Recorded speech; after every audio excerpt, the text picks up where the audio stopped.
All right, next we're going to talk about the stained glass. So this is called Notre Dame de la Belle Verrière. I'm sure I mispronounced that. 1170, and this is stained glass. So this does translate to Our Lady of the Beautiful Window. And remember, the College Board gives us all these images, and some of them seem kind of insignificant, but there was an essay question at one point on one test just about this stained glass window. So we're going to talk about it. All right, here's an example of stained glass windows, and we're going to talk about what lux nova means. So the term lux nova, all you need to write down is what's underlined. Derived from the creation of stained glass in the 12th century France, and it means new light. The abbot Suger, who rebuilt the Church of Saint Denis with Gothic architecture and stained glass windows, used the phrase lux nova to describe the heavenly aura that filled the space. So it's not just the glass itself, it's what's coming in through the glass. So we're going to watch that really quick.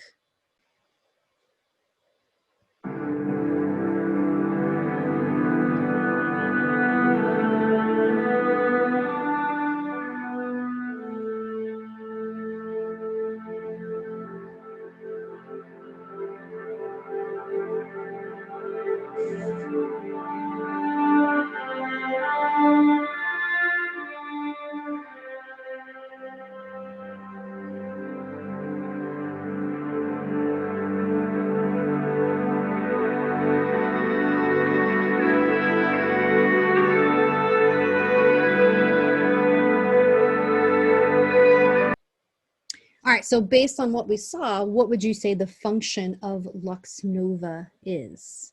Right, it's going to be light being used as manifestation of the divine. Obviously, it's going to project color and patterns onto this cold gray stone that is happening inside these cathedrals. And then the whole idea is that it's supposed to inspire a spiritual awakening. All right, focus on this lady here.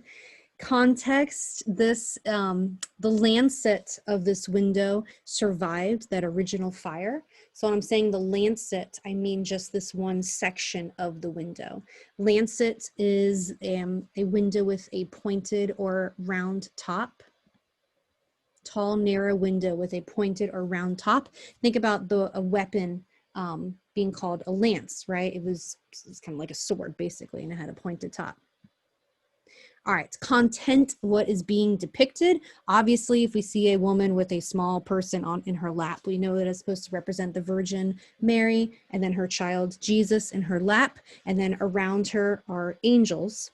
But let's go into some more of the symbolism happening here. So above her is a dove that's representing the Holy Spirit, and then it has light coming down. It's 3 beams of light. Anytime you see the number 3 in Christianity, it's going to refer to the Trinity.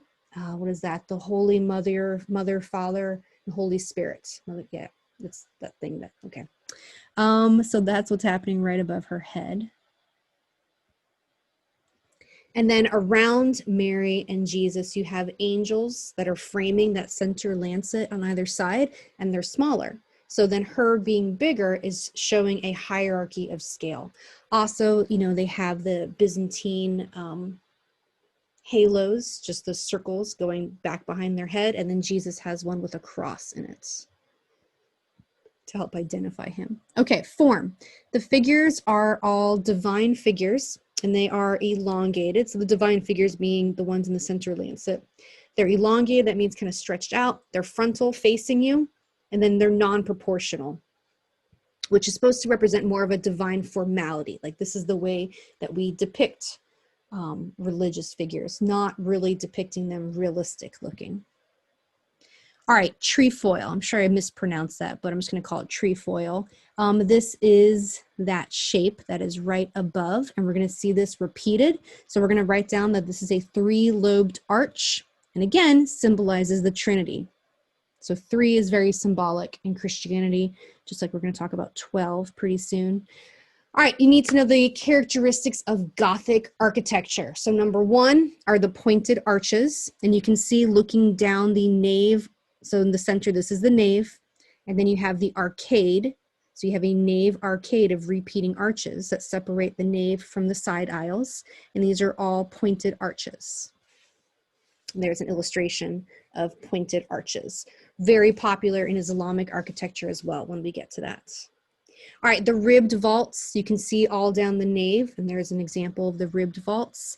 Flying buttresses, we talked about that's what helps support all of that weight and allows them to have thinner walls, unlike Romanesque, allowing them to have more windows. And then the rose window is very typical of Gothic architecture.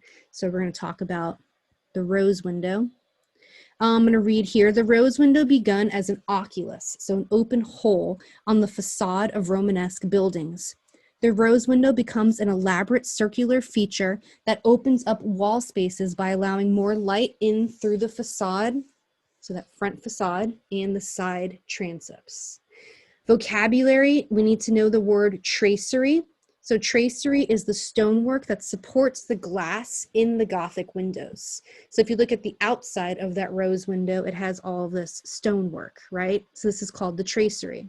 And then the glass is put into that stonework. All right, that yellow post-it is describing that all around here, there's a series of 12 geometric shapes that radiate out around the center circle of Mary and Jesus. And then in Christianity, 12 refers to these guys. So this is a Da Vinci painting called The Last Supper that we're going to study pretty soon, coming up in the Renaissance. And we have, our man Jesus in the center, and then you have 6 apostles on one side, and then 6 apostles on the other side. So 12 refers to the 12 apostles. All right, we are going to do this activity after we study this late Gothic artwork. So we have late Gothic on the left, and then we have early Gothic on the right. So there's room on your note page where we're going to compare late Gothic to early Gothic. What is the intended impact on the viewer supposed to be for both? You're supposed to feel something very different looking at this Mary and Jesus versus this Mary and Jesus. All right, we have one more note page. So we're going to talk about the royal portal. We talked about a Romanesque portal with our Church of St. Foy. So that would have been used for everybody coming into the church.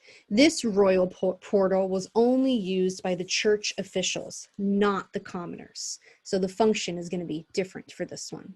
All right, we are going to draw this in our note page. So for your posts, these are your doors. Draw 3 posts. And then you're going to put your lintels now right on top of your doors. And they're going to look like little capital T's. Go in and put your semicircular tympanums on top of your lintels. And then in between your posts, which are your doors, fill it with vertical lines. And these are going to be your jamb figures. And then you're going to have these repeating arches called archivolts, which I'm probably saying that totally wrong. Archivolts. Go ahead and label on your drawing what things are.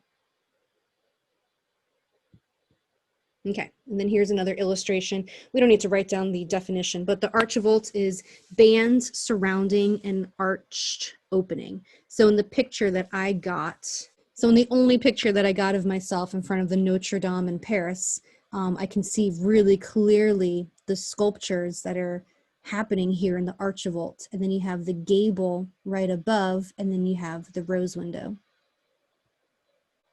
All right, the jamb figures. Let's talk about the jamb figures.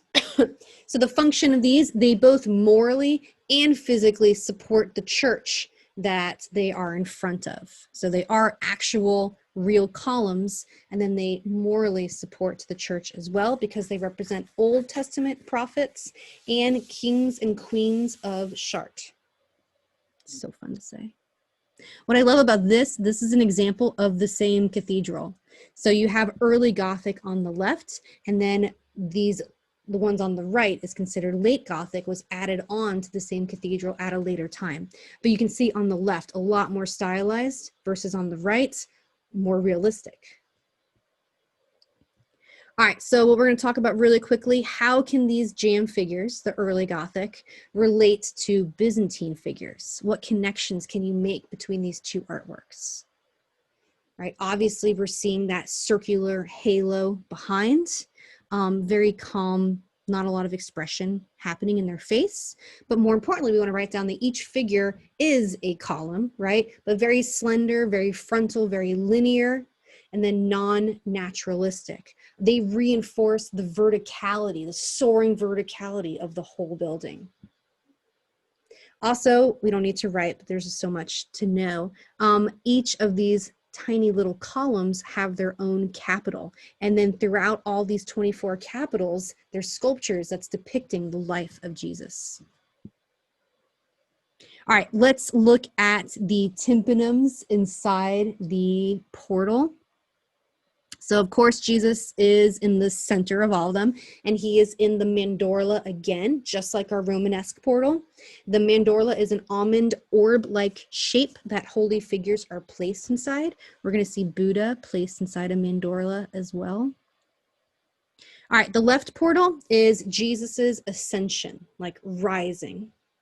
Then you have the middle portal, and this is the second coming of Christ. This is that Christian belief that Christ has risen and he's coming back to save us. And then the right portal, scenes of Christ's nativity and childhood. So how does this compare to the Romanesque portal, right? The Romanesque portal was a lot of doom and gloom and make good choices, or this is what's going to happen, this is where you're going to go, this is where you're going to end up. Whereas the Gothic sculpture concentrates on salvation. So it's empowering the viewer, it's empowering people with this choice of salvation. So we need to be able to compare a little bit between the two. There's really no chaos being depicted. You have a lot of chaos in hell. There's no hell in this one. And then another fun comparison when we get to Asian art units. This is a Hindu temple called Lakshmana, also completely covered in sculpture. They're all in very erotic poses, so the subject being depicted is very different, but you could also compare the facade being very sculptural. All right, couple test questions. The building shown, and here's the pictures, is similar to Chartres Cathedral in that both structures feature a stained glass window showing the Virgin Mary. I don't think we looked at any of those when we did the Romanesque. B, the use of different colored stone to create decorative effects. We didn't see any of that. These are all cold gray stones. C, the exclusive use of aniconic sculptural reliefs. Aniconic, we're going to see a lot of when we get to Islamic art, and it's like no depicting of humans or animals. It's like just decorative stuff. And then D, a cruciform plan comprised of a nave and a transept. So the answer is D, because they both had that cruciform or that cross plan. All right, the decorated semicircular field above the doorway in the image shown is known as a buttress, pendentive, pilaster, or tympanum. Well, we talked about buttress, but the buttress supports the weight. The pendentive is from the Hagia Sophia, and that helps support the dome. I don't remember what a pilaster is, so I'm going to say this is a tympanum. Done.